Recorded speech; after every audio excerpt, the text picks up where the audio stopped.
بسم الله الرحمن الرحيم وبه نستعين اللهم صل على سيدنا محمد وعلى آل سيدنا محمد وبارك وسلم. الفصل الثالث عن معاذ رضي الله تعالى عنه قال أوصاني رسول الله صلى الله عليه وسلم بعشر كلمات. بہت ہی اہم ترین روایت ہے. رسول اللہ صلی اللہ علیہ وآلہ وسلم کی گراں قدر 10 نصیحتیں اور وصیتیں موجود ہیں اس روایت میں. حضرت معاذ بن جبل رضی اللہ تعالیٰ عنہ جو بڑے جلیل القدر صحابی ہیں فرماتے ہیں اوصانی. اوصا یوسی وصیت کرنا، تاکیدی حکم دینا. رسول اللہ صلی اللہ علیہ وآلہ وسلم نے مجھے 10 باتوں کی تاکید فرمائی، 10 باتوں کی وصیت فرمائی، بڑا تاکیدی حکم فرمایا کہ کسی کو بھی اس میں سے چھوڑنا مت. عام طور پر ہمارے یہاں وصیت کہتے ہیں مرتے وقت آدمی جو بات کہہ جاتا ہے اس کو. مرتے وقت ظاہر آدمی کوئی اہم بات ہی عرض کرے گا، اور جو اس کے رشتہ دار ہوتے ہیں وہ بھی ابا نے جاتے جاتے جو بات کہی تھی اس پر بہت پابندی سے عمل کرتے ہیں. یہ تو ابا کی وصیت تھی. قرآن میں اللہ فرماتا ہے یوصیکم اللہ، اللہ تمہیں وصیت کرتا ہے. یہاں رسول اللہ صلی اللہ علیہ وسلم کی وصیت ہے، تاکیدی حکم ہے 10 باتوں کا. نمبر 1 قال صلی اللہ علیہ وسلم لا تشرک باللہ شیئا وإن قتلت وحرقت وإن قتلت وحرقت. قتل یقتل نصر سے بھی پڑھ سکتے ہیں اور قتل یقتل تقتیل باب تفعیل سے بھی پڑھ سکتے ہیں. فرمایا لا تشرک باللہ شیئا، اللہ کے ساتھ کسی بھی چیز کو شریک مت کرنا. اللہ تعالیٰ کے ساتھ کسی بھی طرح کا شرک نہ کرنا، نہ شرک جلی نہ شرک خفی. شرک سب سے بڑا ظلم ہے، اس سے پہلے بھی آیا اکبر الکبائر ہے. بڑے گناہوں میں سب سے بڑا گناہ کہ آدمی اللہ کے ساتھ عبادت میں یا اس کی ذات و صفات میں کسی دوسرے کو شریک مانے. فرمایا لا تشرک باللہ شیئا، اے معاذ کبھی بھی اللہ کے ساتھ کسی چیز کو شریک مت ٹھہرانا. وَإِن قُتِلْتَ وَحُرِّقْتَ وَإِن قُتِلْتَ وَحُرِّقْتَ، اگرچہ تجھے قتل کر دیا جائے، قتلت اگرچہ تیرے ٹکڑے ٹکڑے کر دیے جائے، وَحُرِّقْتَ اور اگرچہ تجھے جلا دیا جائے. یعنی تجھے مجبور کرے لوگ کہ اگر شرک نہیں کرے گا تو قتل کر دیں گے. قتل ہو جانا لیکن دل سے کبھی اللہ کے ساتھ کسی کو شریک مت ٹھہرانا. قتل کی بھی بدترین قسم کیا ہے؟ ٹکڑے ٹکڑے کرے، یعنی ایک بار کی قتل نہ کرے بلکہ ایک ایک عضو کاٹتے چلے جائے. اس کو بولتے قتلوا تقتیلا، تھوڑا تھوڑا کر کے اس کو مارنا. تو بدترین موت مارے، ٹکڑے ٹکڑے کر ڈالے تو ٹکڑے ہو جانا لیکن اللہ کے ساتھ کسی کو شریک مت ٹھہرانا. وحرقت، یا یہ کہ اگر تجھے وہ لوگ دھمکی دے کہ اگر تو شرک کا کلمہ نہیں کہے گا تو تجھے آگ میں ڈال کے جلا دیں گے، زندہ جل جانا لیکن شرک مت کرنا. اس سے اندازہ لگاؤ کہ شرک کتنی گھناؤنی چیز ہے. اب یہ قرآن میں آپ پڑھ چکے ہیں، پارہ نمبر 14 سورہ نحل. من کفر باللہ من بعد ایمانہ الا من اکرہ وقلبہ مطمئن بالایمان ولكن من شرح بالكفر صدرا فعليهم غضب من الله ولهم عذاب عظيم.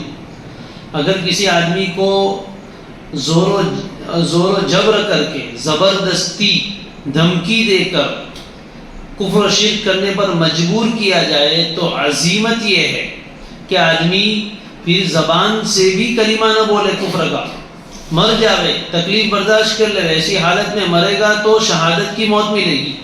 یہ تو عزیمت ہے، اعلیٰ درجہ ہے. لیکن دوسری صورت نچلے درجے کی ہے، وہ رخصت کی ہے. رخصت کا مطلب کیا؟ رخصت کا مطلب یہ ہے کہ ایسے حالات میں آدمی اپنے دل میں ایمان پر، توحید پر برقرار رہے، مطمئن رہے، لیکن اپنی جان بچانے کے لیے مشرکین کی تکلیفوں سے بچنے کے لیے بظاہر زبان سے کلمہ شرک اور کفر بول دے تو اس سے وہ کافر نہیں ہوتا، اس کی بھی اجازت ہے، قرآن میں بھی ہے۔ من اکرہ، جس کو مجبور کیا جائے حالانکہ اس کا دل ایمان پر مطمئن ہے تو اس پر اللہ کا غضب نہیں ہوگا۔ ہاں لیکن جو دل کھول کر کفر کرے، یعنی زبان کے ساتھ ساتھ دل میں بھی اللہ کے ساتھ کسی کو شریک ٹھہرائے، تو یہ آدمی تو کام سے گیا۔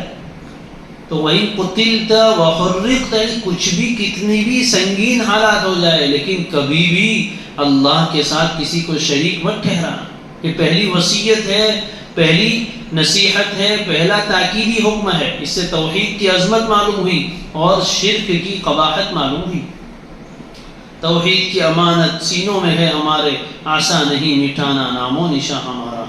تو توحید مضبوط ہونی چاہیے، شرک سے اپنے آپ کو ہر حال میں بچانا ہے۔ نمبر 2، دوسری وصیت یہ فرمائی وَلَا تَعُقَّنَّ وَالِدَيْكَ وَإِنْ أَمَرَاكَ أَن تَخْرُجَ مِنْ أَهْلِكَ وَمَالِكَ۔ عَقَّ يَعُقُّ نافرمانی کرنا، لا تعقن فعل نہیں، بانون تاکید ثقیلہ واحد حاضر کا صیغہ ہے، والدی کا تثنیہ ہے، نون گر گیا۔ اور تو ہرگز اپنے والدین کی نافرمانی مت کرنا، اور تو ہرگز اپنے والدین کی نافرمانی مت کرنا۔ وَإِنْ أَمَرَاكَ، اگرچہ وہ تجھے یہ حکم دے کہ تو نکل جا اپنے گھر والوں سے اور اپنے مال سے۔ والدین کی نافرمانی بھی بڑا کبیرہ گناہ ہے۔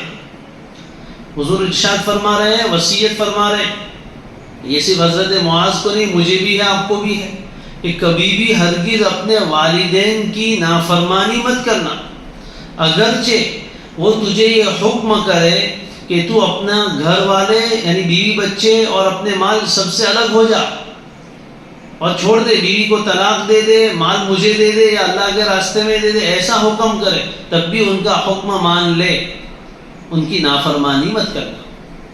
بات سمجھ میں آئی؟ یہ مبالغتاً آپ نے ارشاد فرمایا ہے، یعنی کتنا بھی سخت حکم ہے آدمی کے لیے، اپنے گھر والی کو یعنی بیوی کو چھوڑنا کوئی آسان کام نہیں ہے، اپنا مال جو محنت سے کمایا تھا اس کو چھوڑ دینا آسان نہیں، یعنی مشکل سے مشکل بھی حکم کرے والدین تب بھی ان کی اطاعت و فرما برداری کر، نافرمانی ہرگز مت کرنا۔ اب مسئلہ کیا ہے، اگر کسی لڑکے کو اس کے باپ نے یا اس کی ماں نے یہ کہا کہ تیری بیوی کو طلاق دے دے، تو کیا اس کو طلاق دے دینی چاہیے؟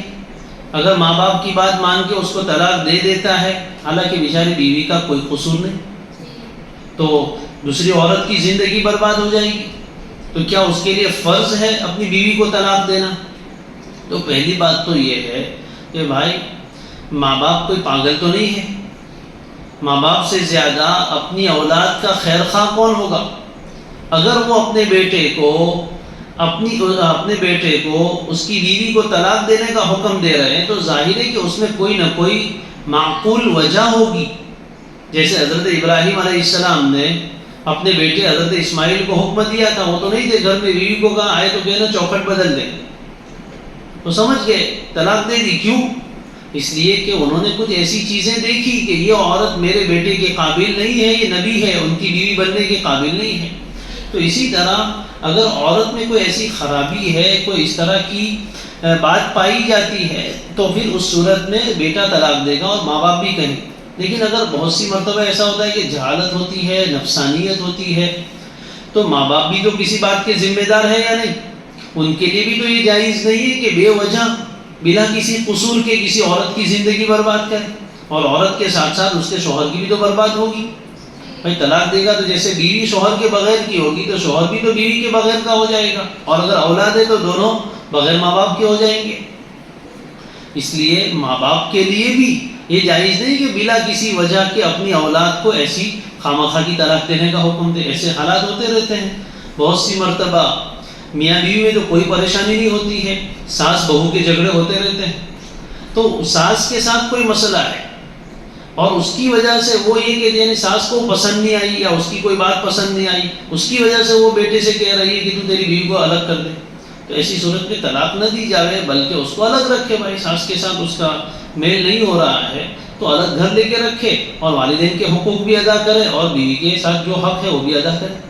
تو طلاق اس طریقے سے نہیں دی جائے گی. مفتی سعید احمد صاحب پالنپوری نور اللہ مرقدہ کی تفسیر ہدایت القرآن، اس میں پارہ نمبر 15 رکوع نمبر 3، اس میں یہ احکام بڑے تفصیل سے حضرت نے ذکر فرمایا کہ کون سی جگہوں پر والدین کی اطاعت و فرما برداری کی جائے گی، کون سی جگہوں پر نہیں کی جائے گی. اسی طرح والدین اگر اپنے بیٹے کو کہے کہ تیرا سب مال چلا دے تو کیا اس میں دیکھا جائے گا شریعت کا حکم کیا ہے. یہ جو جملہ آپ نے ارشاد فرمایا ہے وہ بطور تاکید کے کہ اتنا سخت حکم ہے تب بھی اطاعت کرنا، تو اس سے نیچے کے درجے میں تو بدرجہ اولا.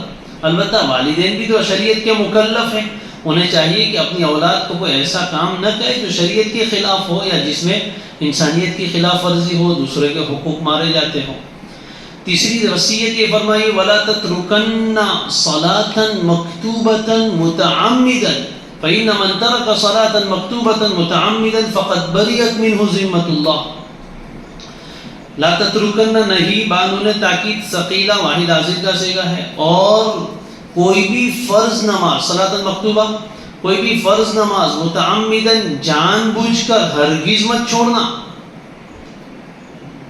جان بوجھ کر کا بھول سے چھوٹ گئی، مثال کے طور پر سویا ہوا تھا اور آنکھیں نہیں کھلی تو یہ نسیان ہو گیا ہے کہ کسی کام میں لگے تو اور بالکل ذہنی اس طرف نہیں گیا اور نماز کا وقت نکل گیا، وہ الگ بات ہے. لیکن معلوم ہے اذان کی آواز کان میں آئی، نماز کا وقت ہے، پھر بھی کسی خواہش کی وجہ سے یا کسی دوسرے کام میں مشغول ہونے کی وجہ سے فرض نماز چھوڑ ڈالی. اور تو ہرگز کوئی فرض نماز جان بوجھ کر مت چھوڑنا. کیوں؟ اس لیے کہ جو بھی کوئی آدمی کوئی فرض نماز جان بوجھ کر چھوڑتا ہے تو اللہ کا ذمہ اس سے بری ہو گیا، یعنی وہ اللہ کی طرف سے حفاظت میں باقی نہیں رہا، اللہ کا ذمہ بری ہو گیا. اللہ نے اپنا ذمہ اس سے اٹھا لیا، اپنی حفاظت کی جو اس کے اوپر پناہ تھی اس کو ختم کر دیا. اب پتہ نہیں وہ مشرک بن کر مرے، کافر بن کر مرے، یہودی نصرانی بن کر مرے، اس کے ساتھ کیا ہو جائے، اس کا ذمہ بری ہو گیا. کتنی سخت بات ہے. چوتھی وصیت یہ فرمائی وَلَا تَشْرَبَنَّ خَمْرًا فَإِنَّهُ رَأْسُ كُلِّ فَاحِشَةٍ. اور کبھی بھی شراب نوشی مت کرنا، اس لیے کہ وہ ہر بے حیائی اور برائی کی جڑ ہے. اس لیے کہ آدمی جب نعوذ باللہ شراب پیتا ہے تو اس کی عقل ہی ٹھکانے نہیں رہتی، عقل کے اوپر پردہ آ جاتا ہے. جب عقل ہی نہیں رہی تو کچھ بھی بکواس کرتا ہے، کیا بولنا ہے کیا نہیں بولنا اس کو پتہ، تمیز ہی نہیں. نشے کی حالت میں آدمی کو تمیز نہیں رہتی کہ کیا بولنا ہے کیا نہیں بولنا ہے، تو کچھ بھی بکواس کرے گا. اسی طریقے سے نشے کی حالت میں اس کو بیوی اور بہن کی تمیز نہیں رہے گی تو کچھ بھی بے حیائی کے کام کر سکتا ہے. شراب کے ساتھ شباب ملی ہوئی ہوتی ہے، ہر بے حیائی کی اور ہر برائی کی جڑ ہے. اللہ حفاظت فرمائے، اس لیے کبھی بھی اس کے قریب مت جانا. نمبر 5 وَإِيَّاكَ وَالْمَعْصِيَةَ فَإِنَّ بِالْمَعْصِيَةِ حَلَّ سَخَطُ اللَّهِ. ایّا کا کلمہ تحذیر ہے اور اپنے آپ کو معصیت سے، گناہوں سے بچا کے رکھنا، اللہ کی نافرمانی سے اپنے آپ کو بچا کر رکھنا. کیوں؟ اس لیے کہ معصیت کی وجہ سے، گناہ کی وجہ سے، اللہ کی نافرمانی کی وجہ سے اللہ کی ناراضگی اترتی ہے. حل یحل اترنا، سخط ناراضگی، اللہ کی ناراضگی، اللہ کا غضب اترتا ہے. وَمَن يَحْلِلْ عَلَيْهِ غَضَبِي فَقَدْ هَوَىٰ. اللہ کا غضب، اس کی ناراضگی جس پر اترے کوئی معمولی چیز نہیں ہے. ارے کوئی بڑا ناراض ہو جائے، ابا گھر میں ناراض ہو جائے تو بچوں کو ڈر لگتا ہے، محتمم ناراض ہو جائے تو نیچے طلبا کو ڈر لگتا ہے کہ اخراج ہو جائے گا.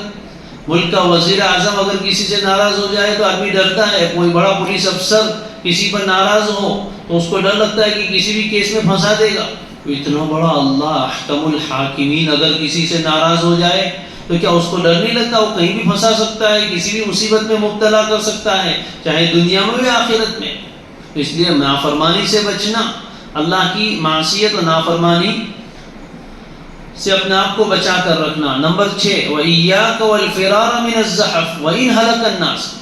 اِيَّا کا کلمہ تحذیر، فرار مانا بھاگنا، زحف میدان جنگ، اور تو میدان جنگ سے، بھاگنے سے اپنے آپ کو بچانا. اگرچہ سب لوگ ہلاک ہو جائے یہ بھی پیچھے بیان کیا جا چکا ہے کہ کون سی صورت میں میدان جنگ چھوڑ کر جانا جائز ہے. پارہ نمبر 9 سورہ انفال میں اس کا تذکرہ آ گیا ہے. تو اگر اپنے سے ڈبل تعداد ہے دشمنوں کی یا اس سے زیادہ ہے تو ایسی صورت میں اجازت ہے. ڈبل سے کم ہے تو پھر بھاگنے کی اجازت نہیں. وَإِنْ هَلَكَ النَّاسُ سب لوگ مارے گئے اور اکیلا مقابلہ کرتا رہا تو ظاہر ہے موت قریب ہے. اکیلا کب تک مقابلہ کرے گا؟ تو یہ بھی عزیمت ہے کہ اگر کوئی آدمی میدان جنگ میں گیا ہے اور سارے لشکر کے لوگ مارے گئے، اکیلا رہ گیا، تو اس کے لیے بھی عزیمت یہ ہے کہ بھاگے نہیں بلکہ میدان جنگ میں ڈٹ کر مقابلہ کرے. اگر وہ بھاگ جائے گا تو پھر گناہ میں مبتلا ہوگا. آگے نمبر 7 وَإِذَا أَصَابَ النَّاسَ مَوْتٌ وَأَنْتَ فِيهِمْ فَاثْبُتْ. اور جب لوگوں کو موت پہنچنے لگے اس حال میں کہ تو بھی ان کے درمیان ہو تو وہیں ثابت قدم رہنا. کیا مطلب؟ جب کوئی عام وبا بیماری پھیلے، جیسے کورونا بھی گزرا ہے، اس طریقے کی کوئی بیماریاں شروع ہو جاتی ہے ایک کے بعد ایک، لوگوں کو زیادہ اس میں ابتلا ہونے لگتا ہے، تو ایسے موقع پر لوگ بھاگتے ہیں وہ شہر چھوڑ کر. شریعت کی تعلیم یہ ہے کہ ایسے موقع پر اسی جگہ پر رہا جائے اور اللہ کی تقدیر پر راضی رہے. اس میں ایک پہلو تو یہ ہے کہ آدمی کا ایمان یہ ہے کہ بیماری خود سے دوسرے کو نہیں لگتی. اللہ چاہے گا تو بیماری لگے گی ورنہ نہیں لگے گی. ہمارا ایمان ہے. چنانچہ جس جگہ، جس شہر میں، جس بستی میں تم ہو اور وہاں لوگ بیماری میں مبتلا ہو رہے تو یہ نہ سمجھو کہ اتنے سب لوگوں کو ہوئی، میں بھی یہاں رہوں گا تو مجھے بھی بیماری لگ جائے گی اس لیے بھاگو. یہ بھاگنا جائز نہیں، وہیں رہو. اس لیے کہ بھاگو گے تو اس کا مطلب کہ تمہیں تقدیر پر ایمان نہیں ہے. اور دوسری بات یہ ہوگی کہ یہاں سے اگر تمہارے اندر بھی بیماری ہے، تم جاؤ گے دوسری جگہ تو وہاں بھی یہ بیماری لوگوں کو لگنے کا اندیشہ ہے. لہذا شریعت کی تعلیم یہ ہے کہ اگر تم ایسی جگہ میں ہو جہاں لوگوں کو بیماری لگ رہی ہے تو وہیں رہو، بھاگو مت. اور اگر تم دوسری جگہ پر ہو تو پھر اس جگہ پر جاؤ مت. جس جگہ تم ہو وہاں بیماری نہیں ہے اور کسی اور بستی میں ایسی بیماری چل رہی ہے تو پھر جان بوجھ کر اس بستی میں جانے کی ضرورت نہیں ہے، الا ہے کہ کوئی بہت شدید ضرورت ہو. 8ویں وصیت یہ فرمائی وَأَنفِقْ عَلَىٰ عِيَالِكَ مِن طَوْلِكَ. اور تو خرچ کر، انفق، تو خرچ کر اپنے اہل و عیال پر، اپنے بال بچوں پر. عیال کس کو بولتے ہیں؟ جن کا خرچ آدمی کے اوپر آتا ہے. اور تو اپنے عیال پر، اپنے بال بچوں پر جن کا خرچ تیرے اوپر لازم ہے ان پر خرچ کر. من طولک، اپنی وسعت کے بقدر، جتنی تیرے پاس. لینفق ذو سعۃ من سعتہ ومن قدر علیہ رزقہ فلینفق مما آتاہ اللہ. قرآن نے فرمایا کہ جو آدمی وسعت والا ہے، مالدار ہے، وہ اپنی وسعت کے بقدر خرچ کرے اپنے عیال پر. اور جو آدمی کا رزق تنگ ہے تو وہ اللہ نے جتنا دیا ہے اس میں سے خرچ کرے. مطلب ہے کہ آمدنی کے بقدر خرچ کرے. یہ اہل و عیال پر خرچ کرنا یہ بھی ثواب کا کام ہے. روایتوں میں یہ بات آئی ہے کہ اس پر بھی صدقے کا ثواب ملتا ہے. سب سے افضل دینار وہ ہے جو تو اپنے گھر والوں پر خرچ کرے. اس لیے کہ اگر چھوٹی چھوٹی اولاد ہے ان کو ان کا باپ خرچہ نہیں دے گا تو بچوں کو پیالہ لے کر، کٹورا لے کر بھیک مانگنے جانا پڑے گا. ابا ہے تو تم بھیک مانگنے سے بچے ہوئے تو کتنا بڑا ابا کا احسان ہے کہ تمہیں بھیکاری بننے سے بچا لیا ہے. تو یہ بہت بڑا احسان ہے. حکمت یہ انفق، خرچ کر تو اپنے اہل و عیال پر. من طولک، اپنی وسعت میں سے جتنا تیرے پاس قدرت ہے اتنا خرچ کر، اور اپنے مال میں سے جو افضل ہے وہ خرچ کرو. بہت سی مرتبہ لوگ اس کو سمجھتے نہیں ہیں. گھر میں خرچ آتا ہے تو پھر لڑائی جھگڑے کرتے ہیں، منہ بناتے ہیں اور اس طرح کے حالات پیش آتے ہیں. اگر یہ حضور کی وصیت سمجھ لے، انفق علی اہلک من طولک، حضور کا حکم ہے اپنے گھر والوں کو اپنی وسعت میں سے ان پر خرچ کرو، اس پر بھی اللہ اجر و ثواب دے گا. لہذا خرچ کرنے کے بعد وہ سناتے نہ رہیں کہ تم کو میں نے اتنے کا خرچہ کیا، تمہارے بکس اتنے کی آ گئی اور تمہارے کپڑے اتنے کے آئے اور تمہارے پیچھے تو اتنا خرچہ ہو گیا، تم بیمار ہو گئے تو مجھے اتنا بل بھرنا پڑا. تو بھائی اللہ تعالیٰ دیں گے، انہی کے مقدر کا آ رہا ہے. کتنی پیاری وصیت فرمائی. اپنے بال بچوں پر اپنی وسعت میں سے تو خرچ کیا کر. معلوم ہوا کہ اپنے گھر والوں پر انسان کو خرچ کرنا چاہیے اور اس پر اجر و ثواب کی امید رکھنی چاہیے. روایتوں میں ہے کہ جو لقمہ تم اپنی بیوی کے منہ میں رکھتے ہو اس پر بھی صدقہ ہے. لہذا یہ بھی ثواب کا کام ہے، اس کو ثواب، جیسے آدمی صدقہ خیرات تو بے دھڑک کرتا ہے، جیسے اس میں ثواب ملتا ہے، تو اپنے گھر والوں کی ضرورت میں ان پر خرچ کرنے پر بھی اللہ تبارک و تعالی اجر و ثواب عطا فرماتے ہیں۔ آگے بات 9ویں وصیت یہ فرمائی وَلَا تَرْفَعْ عَنْهُمْ عَصَاكَ أَدَبًا، بہت اہم وصیت ہے۔ جو گھر کا بڑا آدمی ہے اس کی ذمہ داری ہے تعلیم و تربیت کی، اپنے ماتحتوں کی تعلیم اور تربیت یہ اس کی ذمہ داری ہے۔ تربیت کبھی نرمی سے ہوتی ہے، کبھی سختی سے ہوتی ہے۔ بہتر یہ کہ درشتی و نرمی بہمدہ بہست چجرا کے رگزن و مرہم نہست، سختی اور نرمی دونوں ملی جلی ہو تو بہت بہتر ہے۔ جیسے آپریشن کرنے والا ڈاکٹر کے پہلے زخم لگاتا ہے، نشتر مارتا ہے، اور پھر اوپر سے مرہم بھی رکھ دیتا ہے تاکہ تکلیف زیادہ نہ ہو۔ اس لیے گھر کے بڑے کو بھی چاہیے کہ اتنا زیادہ بھی نرم نہ ہو جائے کہ بچے نافرمان ہو جائے، بے خوف ہو جائے۔ ان کے اوپر ایک دھاک رہنی چاہیے۔ شریعت یہ نہیں کہتی ہے کہ مار دھار کر کے ان کی ہڈی چمڑی ایک کر ڈالو، جیسے مشہور ہمارے لوگ بولتے ہیں کہ ہڈی چمڑی ایک کر ڈالنا، اور بہت سی مرتبہ اساتذہ کو اور انتظامیہ کو بھی بول کے جاتے ہیں کہ گوشت تمہارا ہڈی ہماری، تو یہ طریقہ صحیح نہیں ہے۔ لیکن لاٹھی چلانی نہیں ہے، لاٹھی ان کے اوپر مسلط رکھنی، دکھانا ہے کہ دیکھ یہ ہے، اگر کام نہیں کرو گے تو برس بھی سکتی ہے۔ لا ترفع عنہم عصاک، اپنی لاٹھی ان سے اٹھا مت، ادب سکھانے کے لیے، ادباً مفعول لہو ہے، یعنی ان کی تأدیب کے لیے، لا تعذیب، عذاب دینے کے لیے نہیں۔ اگر ماریں گے تو اس کو بہت تکلیف ہوگی تو مجھے خوشی ہوگی۔ بچے کو آدمی کبھی مارتا ہے اور اس کو کبھی نشان آ جاتے ہیں، کبھی تکلیف ہوتی ہے، تو کیا اس سے باپ کو خوشی ہوگی؟ نہیں، تو تعذیب کے لیے نہیں ہے، عذاب دینے کے لیے نہیں ہے، تأدیباً، ادب سکھانے کے لیے اپنی لاٹھی کو ان سے مت اٹھا۔ سمجھ میں آ گئی؟ یعنی اگر وہ ایسا کوئی کام کرے جس پر ان کی سرزنش کرنی پڑے، ادب سکھانے کے لیے ان کی پٹائی کرنی پڑے، تو پھر اس میں تسامح مت کر، چشم پوشی مت کر، اتنے لاڑ پیار میں مت بڑھا کر کہ وہ کچھ بھی کام کر کے آئے، نماز نہ پڑھتا، پھر بھی چھوٹا ہے۔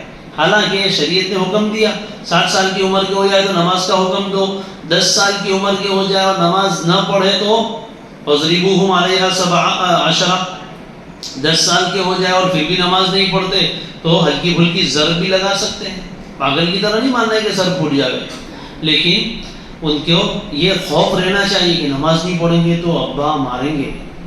لا ترفع عنہم عصاک ادبا، موبائل میں کچھ اندھے دھندے کیے تو ابا کی لاٹھی برسے گی، یہ رہنا چاہیے۔ گھر میں کوڑا لٹکا کے رکھو کہ دیکھیے یہ ربڑی ہے، سبق نہیں سنائیں گے تو سستی کریں گے، غفلت کریں گے، پریشان کریں گے، جھوٹ بولیں گے، اس طرح کے جو بھی تعلیم کے لائق کام ہوتے ہیں تو پہلے تو سمجھائیں گے، لیکن پھر بھی اگر وہ بار بار اس طرح کی غلطی کرے تو ان پر ایک رعب بھی ہونا چاہیے، اس کے بغیر تربیت ہوتی نہیں۔ اعتدال کی راہ یہی ہے، افراط و تفریط سے بچنا چاہیے۔ پہلے ہمارے یہاں یہ مشہور تھا کہ مار کے بغیر بچے پڑھتے ہی نہیں، چھوٹی واگے چمچم آنے ودیا آوے دم دم، یہ مشہور تھا کہ مار پڑتی تو وہی علم آتا ہے، اس لیے مدارس میں اور اسکولوں میں برابر پٹائی ہوتی تھی جم کے۔ ایک طریقہ یہ تھا، یہ افراط تھا، حد سے زیادہ مار تھی۔ اور دوسرا طریقہ ابھی آنے لگا ہے کہ ذرا بھی ہاتھ ہی نہیں لگانے کا، پیار سے پڑھاؤ، پھول دے کے پڑھاتے رہو، جیسے فورن میں ہے اور یہاں بھی ابھی بعض جگہوں پر آنے لگا ہے، بعض مدارس میں بھی ہو گیا ہے کہ اساتذہ کو سخت سے سخت ترین وارننگ دی جاتی ہے کہ ذرا بھی کچھ بھی کرے بچے، ان کو کچھ بولنے کا نہیں، ذرا بھی پٹائی نہیں کرنے کی، اور کہتے بھی پھر سب طلباء کے سامنے، تو طلباء تو بے فکر کہ کچھ بھی کرے، استاد مارے تو ہم سیدھا محتمم صاحب کو بول دیں گے، ٹرسٹی کو بول دیں گے، اور ٹرسٹی محتمم صاحب اس کو استاد کو ہی نکال دیں گے۔ نتیجہ کیا ہوگا کہ بچے آزاد ہو جائیں گے، ان کو تو کوئی ڈر ہے ہی نہیں۔